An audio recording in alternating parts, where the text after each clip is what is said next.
Dois atentados acontecem nos Estados Unidos no mesmo dia. Um em Nova Orleans, causando 15 mortes, e outro, uma explosão do Cybertruck em frente ao hotel do Trump, em Las Vegas. Dois atentados a 2.700 quilômetros de distância um do outro. Será que de fato há algum tipo de conexão? Falar um pouquinho também, galera, sobre o Brasil, que assume a cadeira de presidente dos BRICS, inclusive já colocando quais serão seus objetivos principais, listando 5 deles, e eu diria que existem alguns outros também, e falar um pouquinho sobre o banimento da rede Al Jazeera da região dos territórios palestinos, sendo que já tinha sido banido pelo Estado de Israel. Para finalizar, pessoal, falar também sobre uma possível buquelização. Sim, Nayib Bukele, líder de El Salvador, tem ligações bem próximas com Trump e principalmente com Elon Musk, e o Zelensky que garante que 2025 será o ano da paz e que a Ucrânia vai lutar muito, tanto no campo de batalha como também no sentido diplomático. Será que de fato a paz será alcançada? Se vocês querem entender um pouco mais sobre esses assuntos, e muito mais também sobre geografia, geopolítica, atualidades, política, polêmicas, enfim, tudo para você se manter sempre bem atualizado, já se inscreve no canal, deixa seu like, compartilha esse vídeo, que o professor Cardo conta muito com a sua ajuda. Belezinha? Pessoal, para quem não sabe, né, a Nomad, maior conta internacional do Brasil, é parceiraça aqui do canal, e eu tô oferecendo para vocês um cupom de até $20 de cashback usando o Ricardo20. Então, se você quiser dolarizar parte do seu patrimônio, galera, recomendo bastante, tá? A Nomad não tem taxa de corretagem, taxa de manutenção, taxa de abertura. Quiser usar um cartão virtual ou até mesmo físico, tá? A Nomad também fornece para você, aceita em mais de 180 países e com um dos menores IOFs do mercado. As taxas de conversão também são baixíssimas, tá? Então, caso você queira dolarizar em um momento de insegurança, recomendo usa a Nomad. Tamo junto? Então, bora lá pro vídeo, pessoal. Seguinte. Como eu trouxe para vocês na introdução, de fato foram dias, aliás, foi um dia, né, o dia 1º de janeiro, muito complicado para os Estados Unidos, com 2 atentados acontecendo a 2.700 quilômetros de distância um do outro, em Nova Orleans e também em Las Vegas, mas que há, pelo menos, investigação do Estado americano para saber se há algum tipo de relação. No caso de Nova Orleans, a gente fala de um atentado que trouxe 15 mortes, pelo menos até o momento, e mais aí de 30 feridos. Era um homem, aparentemente, pessoal, de novo, né, as investigações, elas ainda estão ocorrendo para saber exatamente, né, qual que era o precedente, as suas motivações, mas a gente fala de um ex-militar de 42 anos, que tinha, inclusive, uma bandeira do grupo ISIS, sim, aquele mesmo do Iraque e da Síria, no seu automóvel. Inclusive, segundo as investigações, isso foi falado pelo Biden, tá? Ele até tinha compartilhado vídeos ali, poucos momentos antes de realizar o atentado, falando que ele estava se inspirando nessa organização. Esse homem, ele pegou uma caminhonete e atropelou, pessoal, uma multidão que celebrava o Ano Novo. Inclusive, segundo as investigações, ele estava desesperado para promover algum tipo de atentado.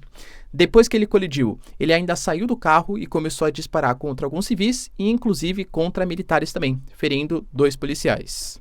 Professor, quais são as motivações dele? Ele agiu sozinho? O que está acontecendo, né? De novo, por enquanto não há maiores informações. Mas a gente sabe que é uma tática bastante comum, os chamados lobos solitários, né? O que seria isso? Alguém, por exemplo, que se inspira no ideal do ISIS, mas não tem uma conexão direta com a organização. Até porque o ISIS se enfraqueceu bastante, principalmente depois dos ataques dos americanos, dos russos, dos curdos, enfim, né? Meados ali dos anos 2010, era uma organização forte. Hoje, toda aquela rede organizacional está muito frágil, mas ainda existem pessoas, né, claro, que se inspiram nos seus ideais. De novo, é confirmado? Não sabemos, as investigações estão acontecendo. Mas, no mesmo dia, a gente também teve em Las Vegas, inclusive em frente um dos hotéis ali, né, da rede do Trump, um Cybertruck, um carro da Tesla, e aliás, né, não é coincidência, carro da Tesla, Elon Musk, que vai ser um secretário do governo americano, responsável pela redução dos gastos públicos, e o hotel do Trump, que claro que representa o Trump, ou seja, a duplinha Trump e Elon Musk, ocorreu uma explosão. Essa explosão aconteceu, não sabe ainda também se foram fogos de artifício, se for, pelo menos enquanto eu gravo para vocês, claro, tá? Se foram bombas que foram ali detonadas, mas foi uma explosão que causou, claro, a morte do motorista e outras pessoas próximas que ficaram feridas. O que isso quer dizer, né? Cara, é muito difícil saber. O Trump, por exemplo, ele já associou, pelo menos a questão em Nova Orleans, a questão da imigração ilegal, porque por mais que fosse um cidadão americano, né? O carro, ele entrou da fronteira do México há cerca de 2 dias, então ele falou, olha, se tivesse uma maior fiscalização e tal, e a gente sabe que esse debate, ele tá muito forte na sociedade americana. O Trump, ele promete, inclusive, fazer o maior programa de deportação de imigrantes legais dos Estados Unidos. Eu já falei para vocês que acho praticamente impossível, pelos altos custos, pela possibilidade de falta de mão de obra, de fato, cara, isso pode comprometer, inclusive, bastante a economia americana, porque pensa, né? De novo, só questão econômica, ignorando as questões sociais e dos direitos humanos, tá? A mão de obra ilegal é importante para os Estados Unidos ter uma mão de obra barata. Nos setores, galera, que geralmente a mão de obra mais qualificada ou a mão de obra legal não quer atuar. Já há uma carência de trabalhadores que recebem menos nos Estados Unidos. Se os imigrantes legais forem deportados, além do custo com o aumento da fiscalização, enfim, você ainda vai ter uma falta de mão de obra e uma necessidade das empresas contratarem uma mão de obra mais cara para conseguir suprir a sua demanda. Mão de obra mais cara, aumento dos custos para os produtores. Esse aumento do custo vai ser repassado no aumento do custo dos produtos, gerando inflação. Então, não acho que seja um plano factível, pelo menos, né, em curto prazo. Ele fala que ele promete reduzir os custos, que ele vai reduzir os impostos e vai meio que ficar no 0 a 0. Não sei se é muito possível. Mas, de novo, né, por mais que ele fosse cidadão americano, ele alega que isso também faz parte dessa política de facilidade na entrada de imigrantes ilegais nos Estados Unidos, embora, de novo, ele seja um cidadão texano. Outra notícia, cara, bem importante, está ligado a ontem o Brasil assumindo a cadeira de presidente dos BRICS. Eu trouxe para vocês que o Brasil, ele tinha que ter sido presidente em 2024. Só que, na época, né, o Brasil já estava na liderança do Mercosul, estava organizando a reunião do G20, enfim, e não queria ficar acumulando uma série de cargos. A gente antecipou a presidência da Rússia e agora, que seria a presidência da Rússia, o Brasil assume o cargo. Vai lembrar que o Brasil, ele vai ter, nesse ano, 2 desafios principais.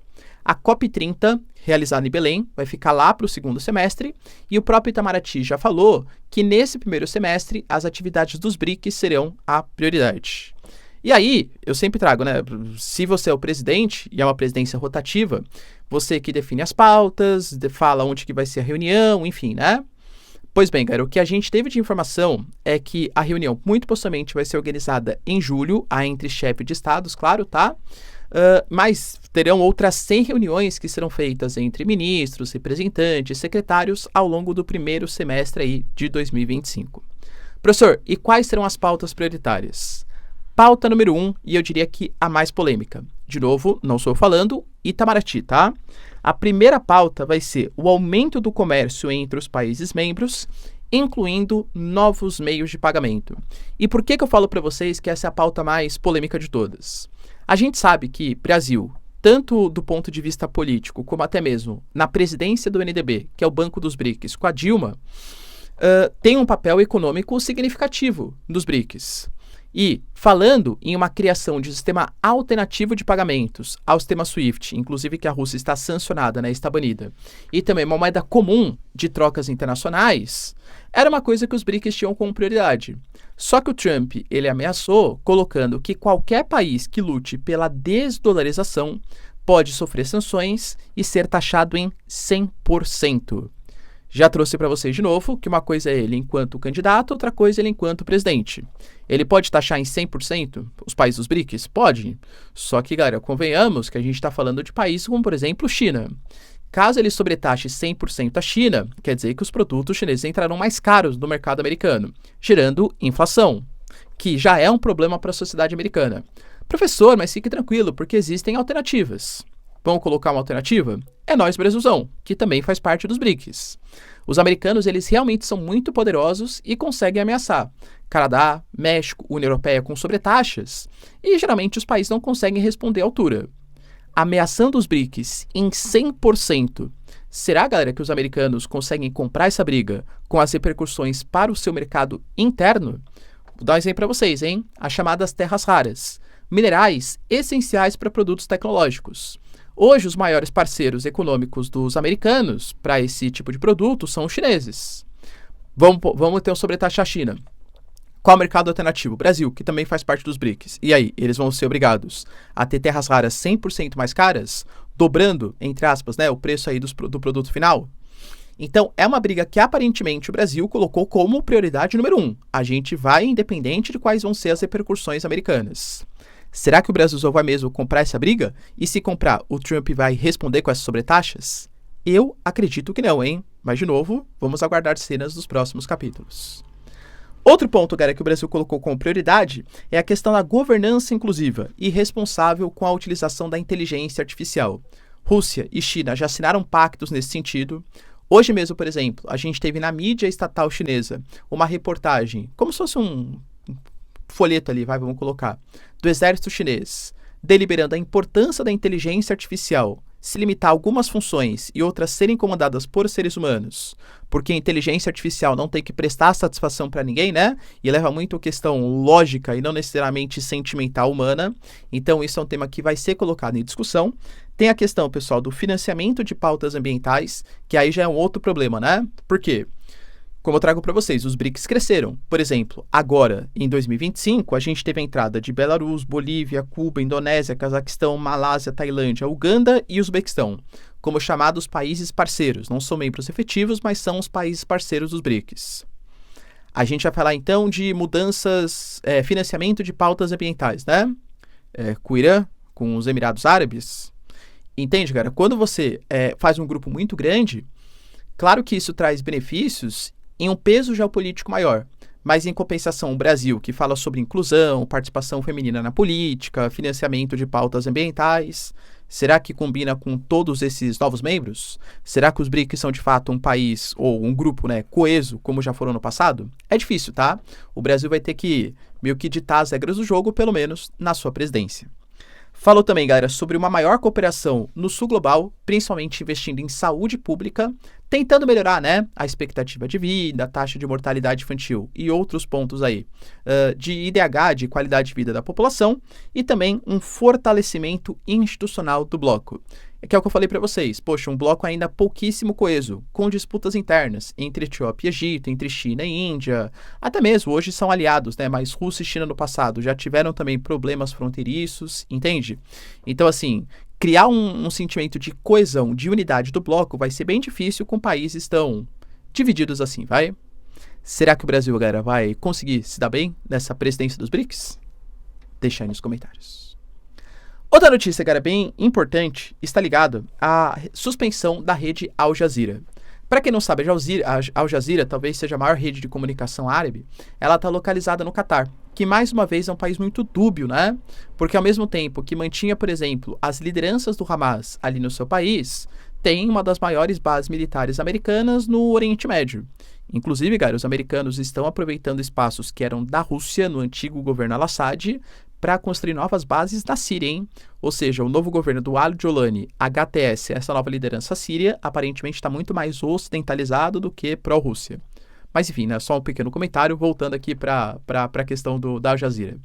E a Al Jazeera, ela tinha sido acusada por Israel de estar fazendo propaganda pró-Hamas nas relações, né, na questão palestina, causando desinformação e tal, e aí o Benjamin Netanyahu foi lá e fechou essa rede do seu país, acusando, né, obviamente, né, a Al Jazeera acusou Israel de ser um estado ditatorial, de estar promovendo a censura, querer promover uma única visão de mundo. E aí a gente teve hoje a informação que a Autoridade Nacional Palestina, a ANP, fez exatamente a mesma coisa. Vai lembrar que nessas últimas semanas, na verdade até um pouco mais que isso, né? A gente teve um confronto bem forte entre as forças de segurança, tanto da Palestina como também de Israel, com alguns militantes no campo de refugiados de Jenin. E aparentemente a Autoridade Nacional Palestina não gostou muito do jeito que a Al Jazeera relatou as informações. Tanto que a justificativa da ANP, tá? É que a organização ela não cumpre leis e não cumpre regulamentos e também promove conteúdo que incita a divisão e a instabilidade na Palestina, espalha desinformação e interfere em assuntos palestinos. Ou seja, cara, Al Jazeera, né, aparentemente conseguiu desagradar gregos e troianos, né, ou seja, Israel e também palestinos. Tem isso. Até esqueci de colocar para vocês outro ponto importante, né? O Brasil falou da questão dos BRICS. O Brasil falou que vai, então, sediar a reunião no Rio de Janeiro. Vocês lembram quem faz parte dos BRICS, né? Putin. o Putin foi convidado para fazer parte da reunião do G20. Naquele momento falou que não iria participar porque roubaria as pautas principais do Brasil, que era da reforma dos organismos internacionais e tal.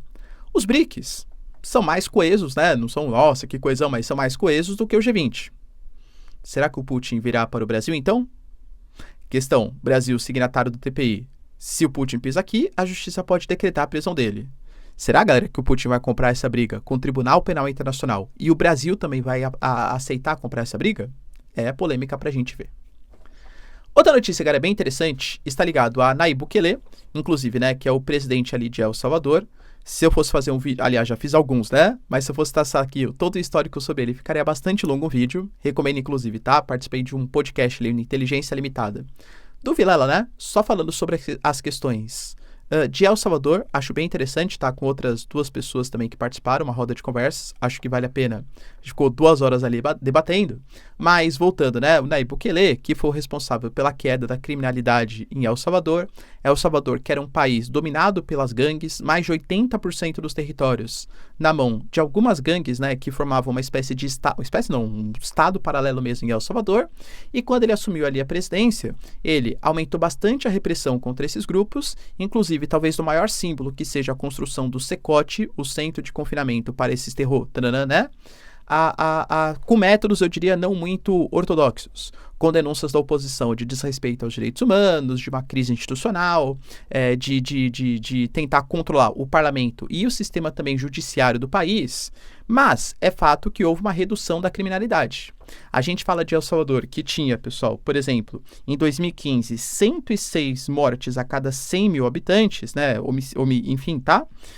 Para cair para 1,9 a cada 100 mil habitantes, se tornando o país mais seguro do hemisfério ocidental. O Brasil, para efeito de comparação, é 18 por 100 mil, tá? Ou seja, criminalidade foi reduzida. Claro, né? Existem outros problemas econômicos, questão de direitos humanos, a questão dele querer se perpetuar no poder. E ter dado um miguezinho ali na Constituição para poder se eleger de novo. Mas foi reeleito com mais de 80% dos votos. É um cara, no mínimo, polêmico, né? E que defende uma total liberdade, pelo menos enquanto presidente. Antes não muito, né? A história dele é um pouco complexa. Mas adotou o Bitcoin como moeda oficial, dentre outras questões. E a gente sabe que um grande entusiasta dessas questões é o Elon Musk. E o Trump, né, que acho que até em parceria com o Elon Musk aí mais recentemente. E os Estados Unidos passam aí por um momento tenso na sua criminalidade, principalmente em alguns estados, né, como por exemplo da Califórnia. E aí o Elon Musk ele tinha publicado que ele ia querer o governo americano e que ia tentar dar um jeito nisso, né? E aí o Nayib Bukele, que é um entusiasta, um amigo do Elon Musk, falou que poderia ajudar a resolver a situação. Será, galera, que a buquelização das Américas, que vem acontecendo em alguns países, hein? Até, por exemplo, em Honduras, né, com a Xiomara Castro, apesar de ser um pouco mais de esquerda do que o Nayib Bukele. Será que isso pode acontecer também nos Estados Unidos? A gente teve até a Argentina também promovendo, ou querendo promover uma buquelização em Rosário, tá? Se isso chegar nos Estados Unidos, de novo, acho que é muito diferente, né? Pô, é um país muito mais complexo, com uma divisão política muito maior. Você não tem o controle, pelo menos não do país como um todo, como era El Salvador, das gangues, né? Desse narco-estado como era o país. Mas, enfim, algumas medidas mais autoritárias ou repressivas contra a criminalidade podem acontecer nos Estados Unidos. E para finalizar, galera, a gente teve também o Zelensky, na sua mensagem ali de Ano Novo, né, no seu relato de Ano Novo para os ucranianos, colocando que 2025 é o ano de acabar com a guerra, independente se vai ser no campo de batalha ou também nas mesas de negociação. A gente sabe que foi um ano muito complicado, o ano de 2024 para a Ucrânia. A ajuda, eu diria que até mesmo do ponto de vista simbólico, foi reduzido. A chance, cara, do movimento, né, do crescimento de governos ultranacionalistas no continente europeu, que via de regra são mais contrários à ajuda à Ucrânia do que por exemplo, os governos atuais da União Europeia. O próprio Estados Unidos, com a saída do Biden e a eleição do Trump e do Keith Kellogg sendo nomeado, do Elon Musk também tecendo críticas contra o Zelensky, a ideia é de uma redução da ajuda. Fora que, do ponto de vista territorial, a gente teve a Ucrânia em 2024 perdendo, segundo a Associated Press, tá? 7 vezes mais território do que perdeu em 2023. Ou seja, a Rússia acelerou seus ganhos no campo de batalha. O Zelensky também colocou que não tem dúvidas que o novo presidente dos Estados Unidos deseja e é sim capaz de pôr fim à agressão de Putin. como eu trago para vocês, tá? Possivelmente, de fato, eu acredito também, tá, que a guerra, não sei se vai acabar, talvez ela nunca acabe, né, porque depende muito de governos, tal, para mim vai ser uma disputa quase que histórica, não vai ficar regulamentado qual posição é de quem, mas ele deve congelar essa guerra também, acredito que esse ano, por uma redução da ajuda da Europa, uma redução da ajuda dos Estados Unidos. Mas não sei se num bom sentido para o Zelensky.